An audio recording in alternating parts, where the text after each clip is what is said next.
Say welcome back. I'm sure maybe some of us are maybe not back. I did say to James there, just in case you see, I haven't had lunch yet.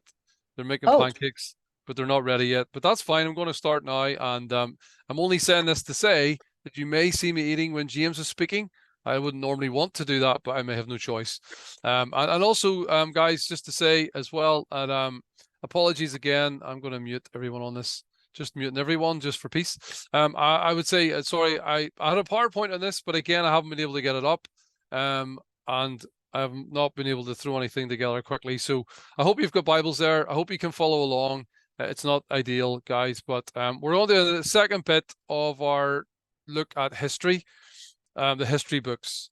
So we've covered so far Joshua and Judges, and now we're going to go on to Ruth first of all, and then we'll look at Psalms, Kings, Chronicles, a little bit of Ezra, Nehemiah, Esther.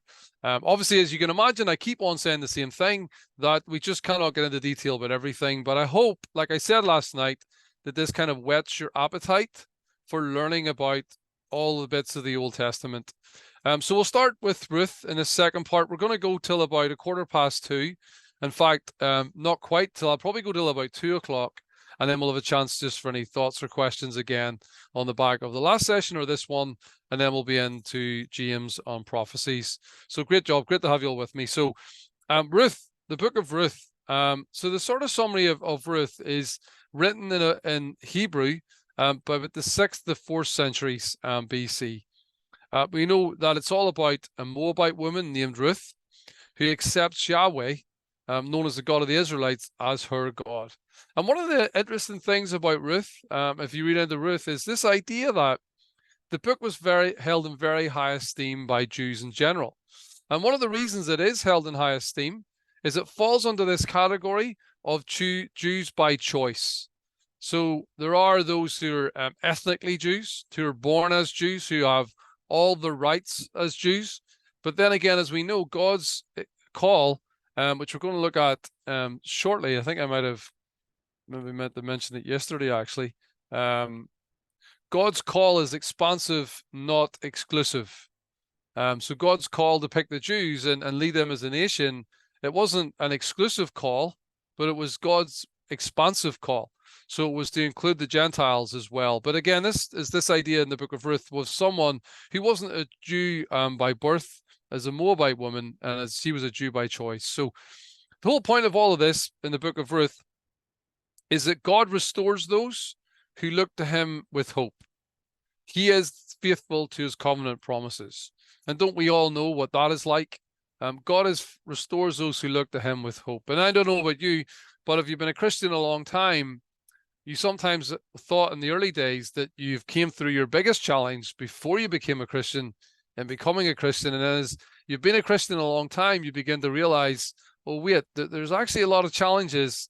Even as a Christian, there are lots of moments when I feel like, oh, I could lose my way. I appreciate Mohan sharing earlier about that spell before he got sick, and the idea that his Bible studies and his times with God were becoming not very deep anymore. And we can all recognize that, or we may have struggles with specific suffering that we're going through. I know a lot of the churches in the last year or two have seen a lot of deaths as well, and questions can rise in our mind about what's going on. And as I say, even recently, the idea of disunity in our churches and something that we didn't and never wanted to see. And hopefully we pray and continue to pray about unity in our local fellowships and then in the UK fellowship and in the wider fellowship. But I love this idea, and it's demonstrated in Ruth, the idea that if we look to God, we can always have hope. God will bring hope. God is always faithful to all of his promises. And that's what's demonstrated in the book of Ruth. But going on from Ruth, we will now sort of look a little bit at Samuel, Kings, and Chronicles sort of together, because they cover a wide lot of material. But also, what I'll specifically do here with these books is look at the individuals, the key individuals of these books, Samuel, Kings, and Chronicles. So from Samuel through to Chronicles, we have what is ultimately the development of the monarchy. The idea was that God was to be the king of the Israelites. And the scriptures show this. I think if we see in Psalm 74, verse 12, we can see that God was to be the king of the Israelites. Psalm 44 verse 12. But God is my king from long ago. He brings salvation on the earth. So regardless of a human king, the idea was always to be the case that God was their king.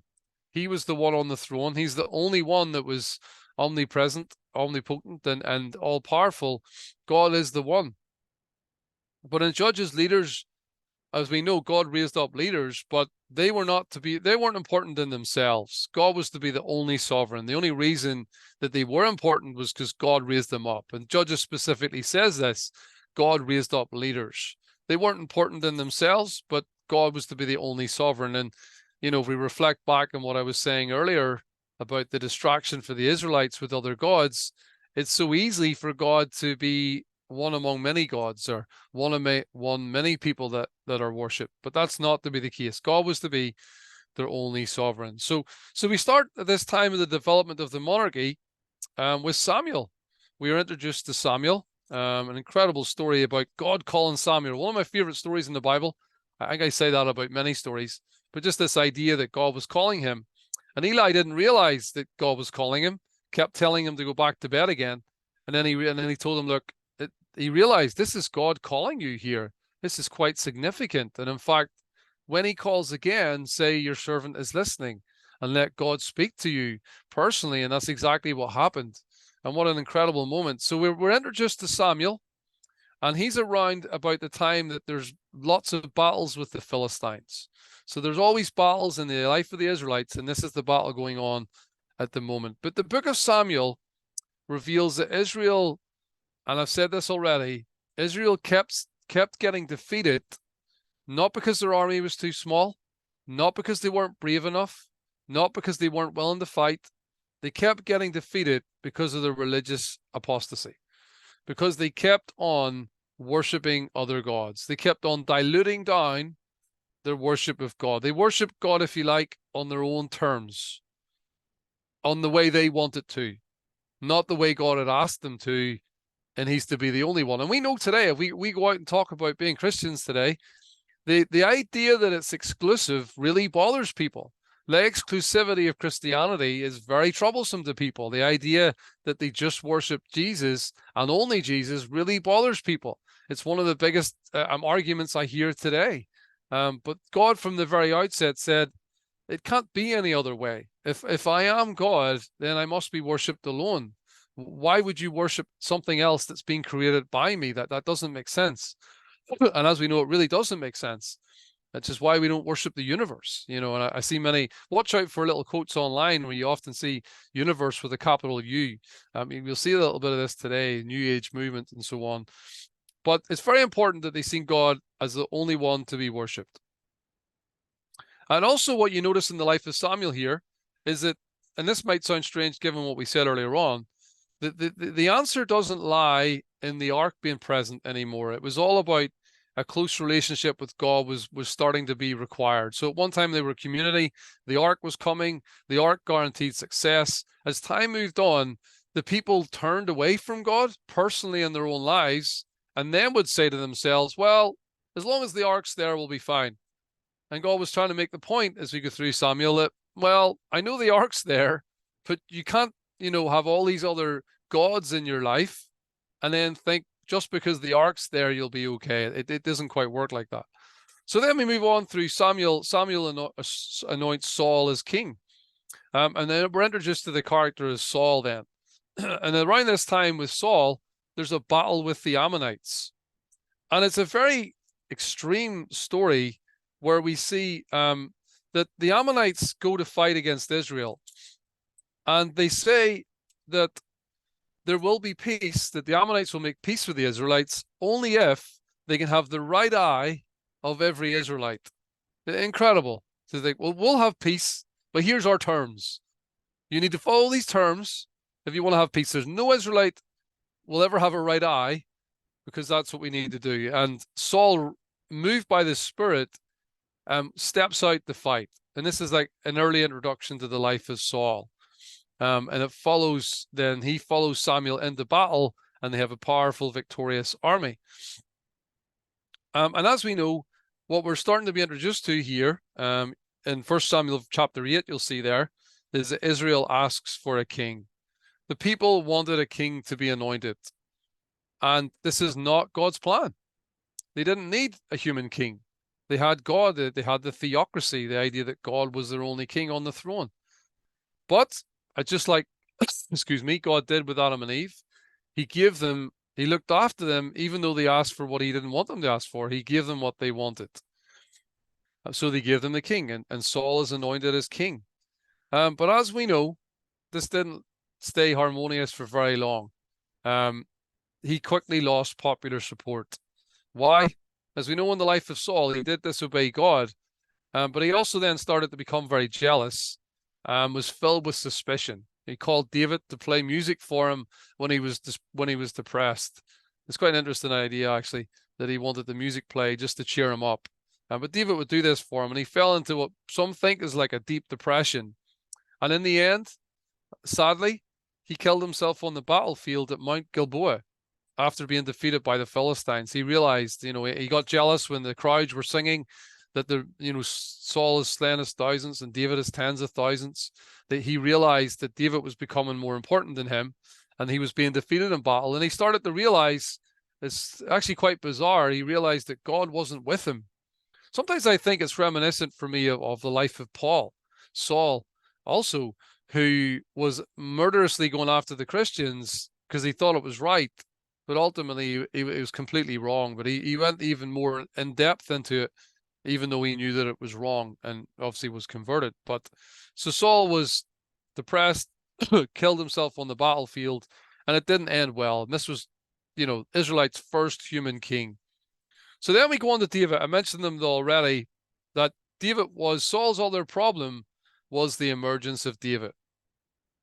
Now, David, as we all know, the history writers loved David. He wrote Israel's best loved songs in all the Psalms that we talked about a little bit earlier. And he's also subject to the most popular stories of that time. David is celebrated, which is a major contrast to Saul. With David, we know all about his friendship with Jonathan in 1 Samuel 19 and 20. And we all know about, and the world knows about, his defeat of Goliath.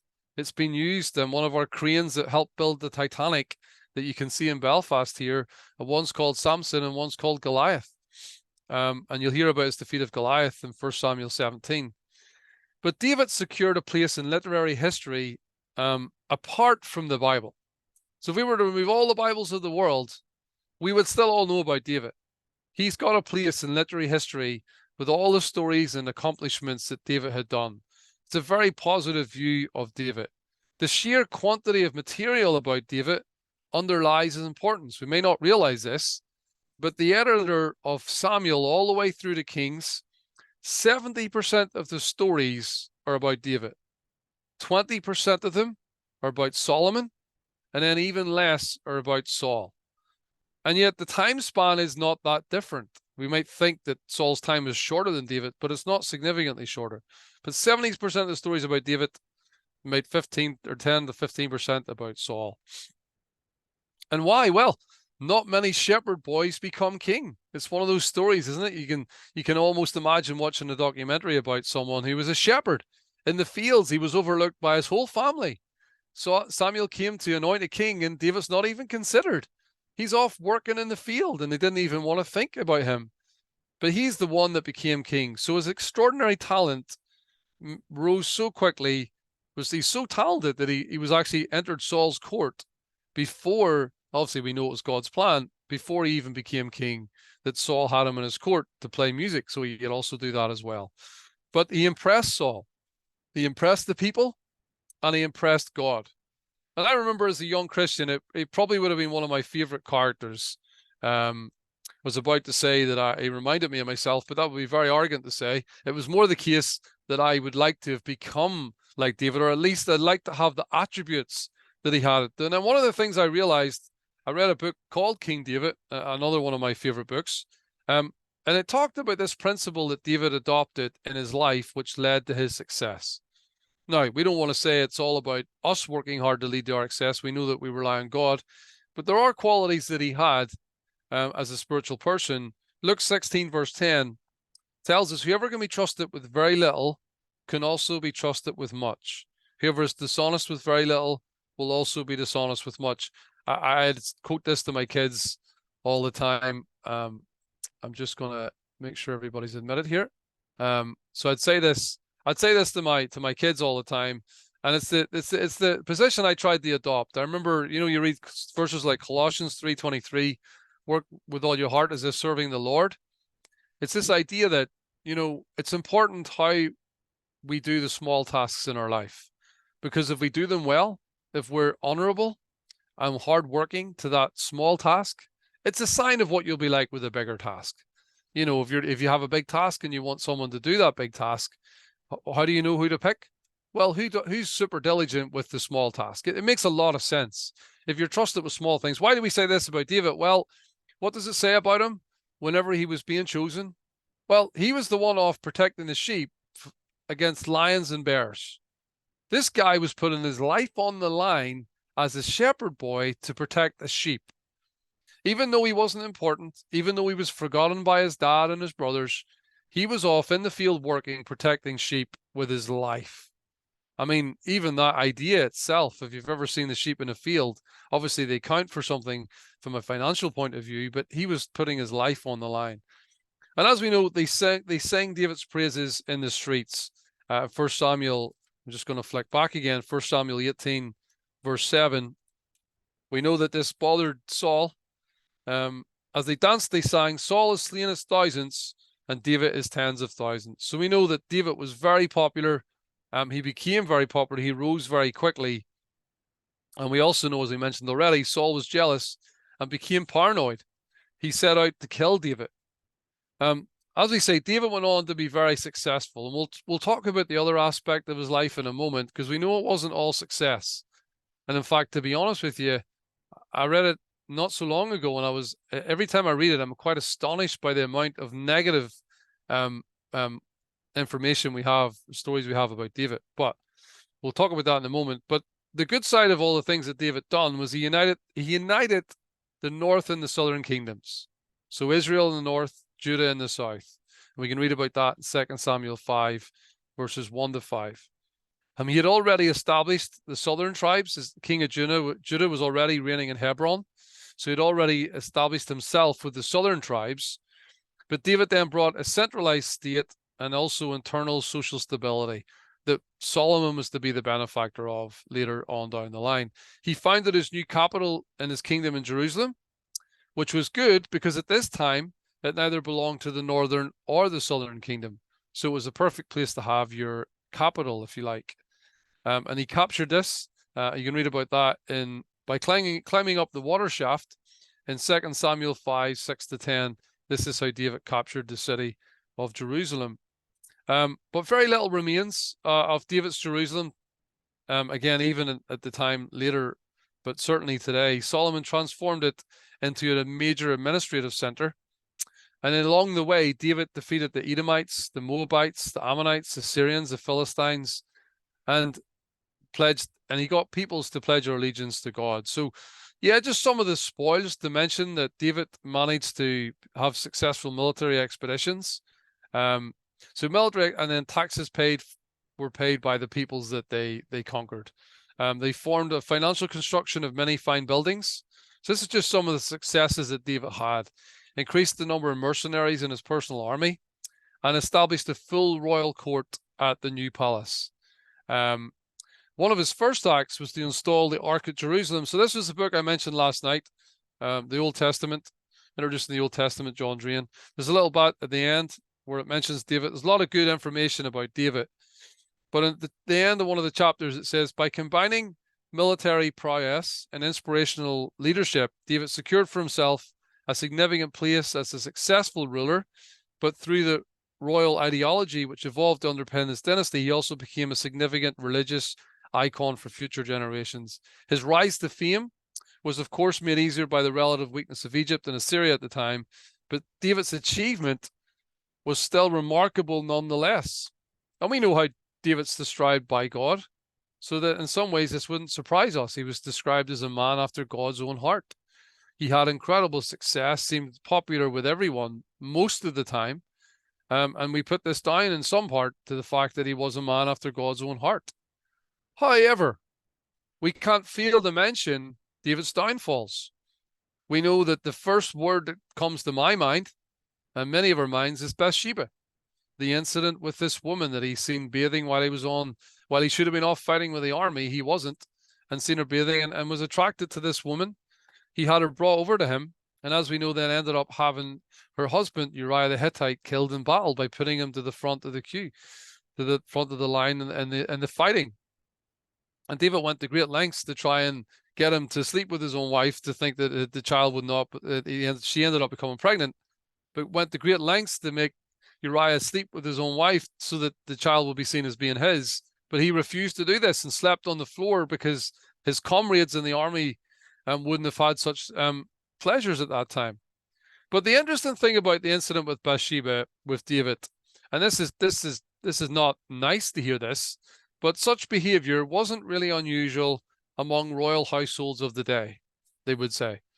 That type of behavior, and it may or may not surprise us that wasn't that unusual in royal households of the day. But something is very surprising about the story in the Bible, though. It is very, very different, and that is the bold denunciation by Nathan and David's sincere change of heart. So in 2 Samuel chapter 12, we hear about David's sin, and we don't like it. It's not nice to read about it. But we all know that all of us will fall short in some way. God's people will all fall short in some way. And it's really all about how you respond to that. So even though David's actions were quite common, and he could have thought that himself as the king, but he didn't. And Nathan didn't think that either. And when we read about in 2 Samuel 12, Nathan rebukes David. The Lord sent Nathan to David. When he came to him, he said there were two men in a certain time. He gives him this story about two men and showed him himself. And then after he told him this, David burned with anger against the man and said to Nathan, as surely as the Lord lives, the man who did this must die. He must pay for the lamb 4 times over because he did such a thing and had no pity. Then Nathan said to David, well, what a moment. You are the man. This is what the Lord, the God of Israel, says. I anointed you king over Israel, and I delivered you from the hand of Saul. I gave your master's house to you and your master's wives into your arms. I gave you all Israel and Judah. And if all this had been too little, I'd have given you even more. Why did you despise? Interesting, he says, the word of the Lord by doing what is evil in his eyes. You struck down Uriah the Hittite with a sword and took his wife to be your own. You killed him with the sword of the Ammonites. Now therefore the soul will never depart from your house, because you despised me and took the wife of Uriah the Hittite to be your own. So, and David was successful, but he messed up. And God got him rebuked through Nathan. It's interesting that God used Nathan, and he had to use a story where David wasn't the focal point, but he was able to see himself. His anger was aroused, and then he realized, you're that man. And God did say that even though he repented, there still would be consequences for this sin, which in a way we like. But interestingly, though, the inclusion of this story in the Bible sometimes can trouble us. Or maybe it's not this story, maybe it's other stories, as Mohan mentioned earlier on. Just because something's in the Bible doesn't mean that God's endorsing the behavior. It's just being real. But the inclusion of this story shows concern for the accountability to the values of the covenant with Yahweh. So all throughout the story of the Old Testament we've seen so far, God has established his covenant with his people. You must be faithful to me and me alone. You can't worship other gods. And in order to make sure you do that, you've got to set up monuments and sanctuaries, and the words must be in your mind to remember this, because you will forget. And when you go into the land, make sure you deal with the people, get rid of them, because otherwise you'll only end up adopting their practices. But then if you do end up messing up, we've got to make sure we make it clear that someone's messed up so that people don't start to think that that's acceptable. And the fact that David, as the king, someone that everyone loved, was held accountable here was extremely rare at this time. The idea that the king would be held accountable in such a way. I mean, you can imagine even rulers of today. I don't want to get into the politics, but you can imagine someone like Putin and hearing that an advisor came to them and said, you have done this, but they may have to give a story, and then you can imagine them falling on their knees and going, I've done wrong, I'm sorry. But this is the way David is displayed, as hugely repentant for his actions. So for us then, when I think about this story, I think, what can we learn about the life of David from this? And I was sharing about this recently when I was sharing about the rich young ruler. I think there's a couple of things come to mind for me when I hear this. I think we must speak the truth to each other and maintain God's standards. We must be willing to say to people, if in love, what we see and hear. And I don't mean that we just fault find and pick out every problem, but in love, that we still have that willingness to speak the truth to each other. I said in a recent lesson, loving people like Jesus, when he met the rich young ruler, he said, one thing you lack. He was willing to speak the truth to him. But also from the other side, like David, I think to be true to God, I think we need to be correctable. We need to be people who are open to others sharing with us things that we've done or not done, or maybe the way we came across. I did it with my daughter yesterday. She came back from school. She wasn't in a good mood. She spoke not very nicely to someone else, and I sat her down later and said, "Here, just the way you said that." And I said to her, "Look, if I say this, I'm your dad, and expect that from me. But if you hear me like this, feel free to say with a respectful tone." And I say the same in church. I know I don't always feel like this, but I'm like, please feel free to give me input. And even this weekend, please feel free to give me input. I think we've got to stay open to people. And David obviously was not fully open. He needed a little fancy story. So it might be a few warning signs if you do come to me and you have to give me a little fancy story to get my attention and to get my conviction. But also just as a reminder, James 5:16, it says that we need to confess our sins to one another and pray for one another.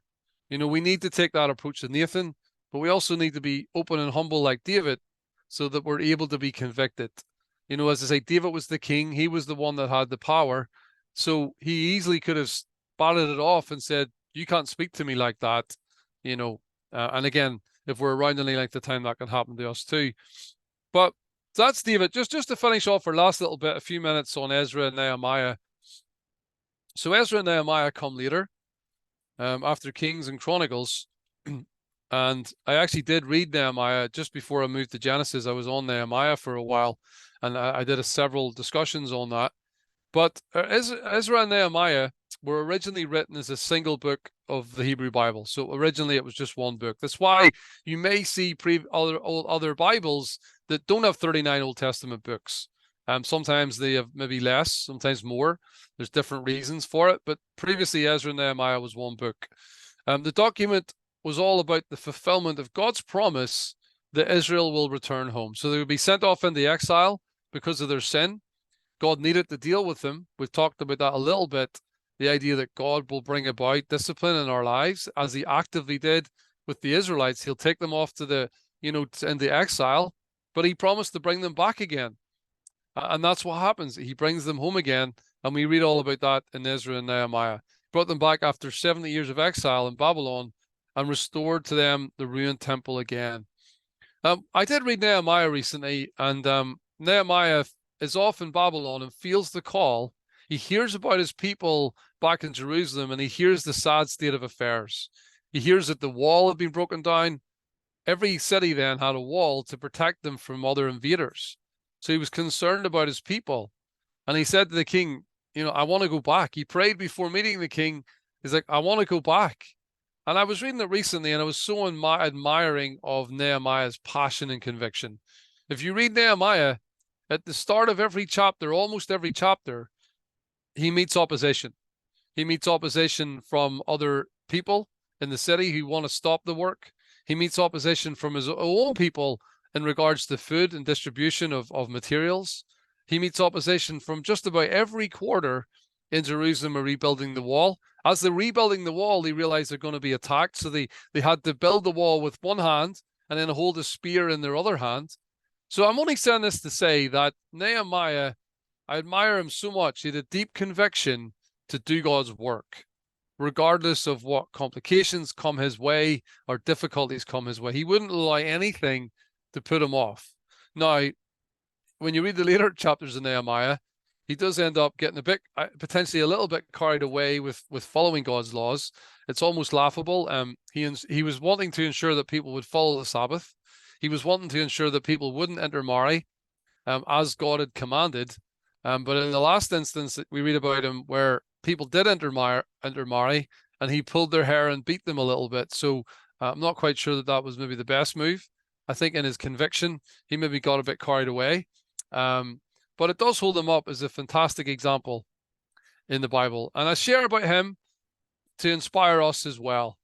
The idea that even though you're surrounded by difficulties, challenges, your resources feel limited, you feel like there's maybe not many people with you, there's not many people share your conviction. You maybe meet more problems than anything else. Every time you step out to do something, you want to organize a group to share your faith. You want to get a group to meet.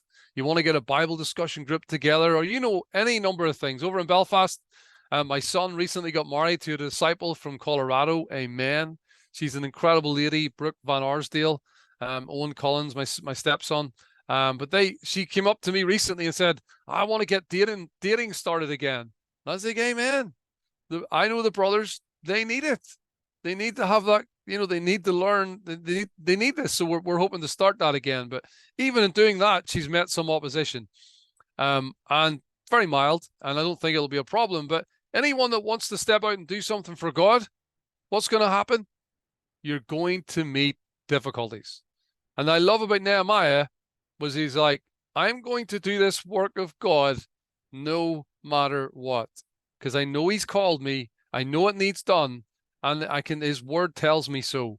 And I know that he'll be with me.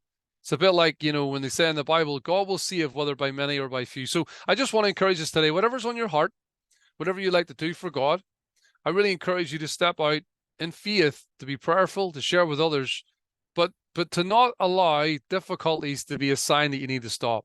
I'm not saying you're not wise about that, but that you press on to do whatever you believe you're called to do, regardless of the difficulties. And I think that's what I felt challenged and convicted by.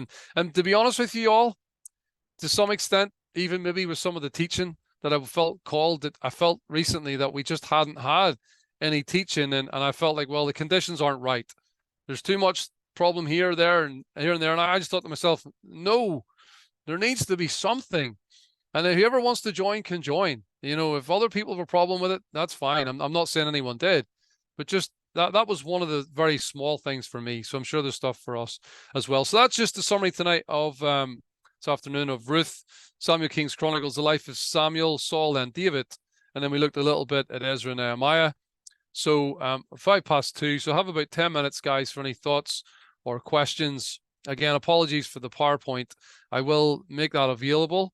Maybe I'll let you know where at some point as well. So, yep. Thanks so much for listening, guys. And again, with 10 minutes, just for any questions. I'm having difficulties getting the chat up in a way that I can actually read it at the moment.